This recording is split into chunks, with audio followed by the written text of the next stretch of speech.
Hi అండి, welcome back to my channel Sravanthi Narla cooking recipes. ఈరోజు మీకు మంచి రెసిపీని అయితే షేర్ చేయబోతున్నా. అదేనండి, చిన్న పిల్లల నుండి పెద్దవాళ్ళ దాకా అందరికీ ఎక్కువగా ఇష్టం ఉండే వెజ్ హక్కా నూడిల్స్ని అయితే ప్రిపేర్ చేసి చూపిస్తాను. మనం బయటికి ఎక్కడికి వెళ్ళినా ఎక్కువగా ఈ నూడిల్స్ని ఇష్టపడుతూ ఉంటాము. దీనికి చిన్న పెద్ద తేడా లేకుండా అందరికీ తెగ నచ్చుతున్నాయి ఈ నూడిల్స్ అయితే.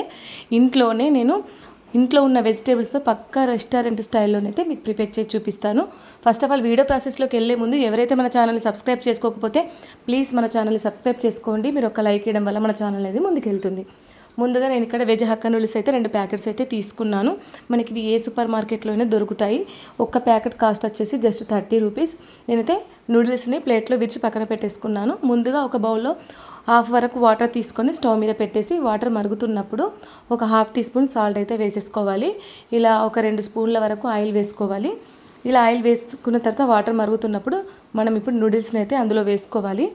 ఆయిల్ ఎందుకు వేసామంటే నూడిల్స్ ఒకదానికి ఒకటి అతుక్కోకుండా ఉంటుంది కాబట్టి ఆయిల్ తప్పనిసరిగా వేసుకోవాలి.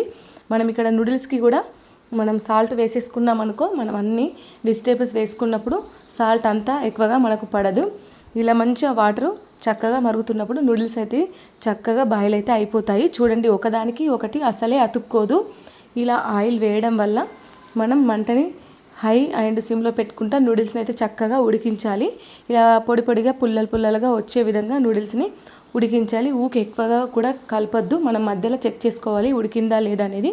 ఇలా పర్ఫెక్ట్గా ఉడికిన తర్వాత మనం ఇట్లా చిల్లుల గుల్ల అంటారు కదా, ఇలా మనం వాటిలో ఇప్పుడు ఈ నూడిల్స్ని మంచిగా వాటర్ లేకుండా స్ట్రైనర్ తోటి వడగట్టుకోవాలి. ఇలా వడగట్టుకున్న తర్వాత పైనుండి ఒక గ్లాస్ తోటి చల్లని వాటర్ పోసేస్తే అవి చక్కగా విరివిరిగా విడిపోతాయి. ఇప్పుడు నేను ఇంట్లో ఉన్న వెజిటేబుల్స్ అన్నాను కదా, ఇలా సన్నగా చాప్ చేసిన వెల్లుల్లి, పచ్చిమిర్చి, ఆనియన్స్, టమాటో, ఆలు, ఇక్కడ వెజ్ హక్కా నూడిల్స్ మసాలా ముందే కట్ చేసి నేను బౌల్లో చిన్న గిన్నెలో పక్కన పెట్టేసుకున్నాను.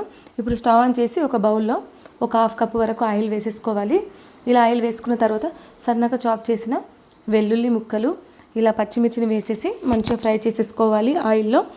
ఇలా ఫ్రై అయిపోయిన తర్వాత ఇలా మనం సన్నగా పొడుగా కట్ చేసిన ఆనియన్స్ అండ్ ఇందులోనే మనం ఇప్పుడు ఆలు ముక్కల్ని కూడా వేసేసుకొని ఇప్పుడు చక్కగా కలుపుకోవాలి. ఇవి ఆయిల్లో మంచిగా కొంచెం ఒక 50% ఫ్రై అయ్యే వరకు మనం చక్కగా కలుపుకోవాలి. చూడండి, కొంచెం ఆలు ముక్కలు కొంచెం మెత్తబడితే సరిపోతుంది.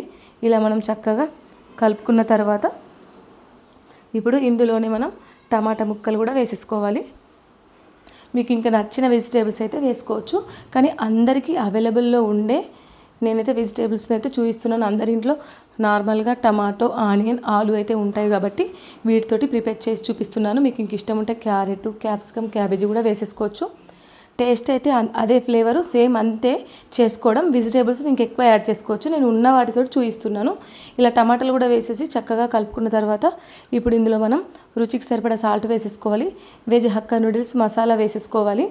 ఇప్పుడు ఒక 3 టేబుల్ స్పూన్ సోయా సాస్ వేసుకోవాలి. ఇందులో ఒక 3 table spoon red chilli sauce వేసేసుకోవాలి.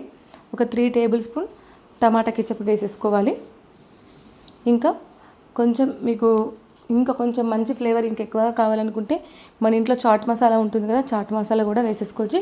ఇప్పుడు ఇవి చక్కగా కలుపుకోవాలి. చూడండి, ఈ విధంగా ఇలా కలుపుకున్న తర్వాత ఇప్పుడు మనం నూడిల్స్ ఇందులో వేసేసుకోవాలి. చల్లటి నీళ్ళు పోయడం వల్ల చూడండి ఇలా పొడి పొడిగా నూడిల్స్ అతుక్కోకుండా ఉంటాయి బౌల్కి. ఆ నూడిల్స్ వేసేసుకొని ఇలా మనం పట్టుకొని పైన కలపాలి. మరి లోపల నుండి కలిపితే నూడిల్స్ అనేవి విరిగిపోతాయి కాబట్టి పైన చాలా చక్కగా కలుపుకోవాలి. ఇక్కడ నేనైతే వెనిగర్ యూజ్ చేయలేదు, ఎందుకంటే ఇక్కడ నేను రెడ్ చిల్లీ సాస్ యూజ్ చేశాను కాబట్టి వెనిగర్ యూజ్ చేయలేదు. రెడ్ చిల్లీ సాస్ లేకపోతే వెనిగర్ యూజ్ చేయొచ్చు. ఇక్కడ నేను కొంచెం చిల్లీ పౌడర్ యాడ్ చేశాను కాబట్టి పచ్చిమిర్చి వేసాను, చిల్లీ పౌడర్ యాడ్ చేశాను, రెడ్ చిల్లీ వేసాను కాబట్టి ఇలా మనం చక్కగా కలుపుకుంటే ఎంతో టేస్టీగా వెజ్ హక్కా నూడిల్స్ హోటల్ స్టైల్లో రెడీ. చాలా టేస్టీగా ఉంటాయి. ఈ విధంగా తప్పకుండా ట్రై చేయండి. మీ పిల్లలకు, మీ ఇంట్లో వాళ్ళందరికీ ఈ నూడిల్స్ అయితే తప్పకుండా నచ్చుతాయి. ఇప్పుడు మనం వేడివేడిగా ఉన్నప్పుడే ఇలా మనం ప్లేట్లోకి సర్వ్ చేసేసుకొని మనం ఇలా సైడ్కి ఆనియన్ అండ్ లెమన్ పిండుకొని తింటే చాలా బాగుంటుంది. మీరు కూడా తప్పకుండా ఈ వెజ్ హక్కా నూడిల్స్ని అయితే ట్రై చేయండి. ఈ వీడియో కనుక నచ్చితే లైక్ చేయండి, షేర్ చేయండి. మీరు చేసిన తర్వాత ఏ విధంగా వచ్చాయనేది కమెంట్ చేయండి. అలాగే ఈ వీడియోని మీ ఫ్రెండ్స్కి, మీ ఫ్యామిలీ మెంబర్స్కి, మీ రిలేటివ్స్కి తప్పకుండా షేర్ చేయండి. బెల్ ఐకాన్ని ఆన్లో ఉంచండి. ఆన్లో ఉందా లేదా చెక్ చేసుకోండి. మీరు అలా ఉంచడం వల్ల నేను డైలీ పెట్టిన వంటలు మీకు నోటిఫికేషన్ రూపంలో వస్తాయి. మీకు ఎలాంటి రెసిపీస్ కావాలన్నా కూడా కమెంట్ చేయండి, చేసి చూపిస్తాను. Thank you for watching. Bye.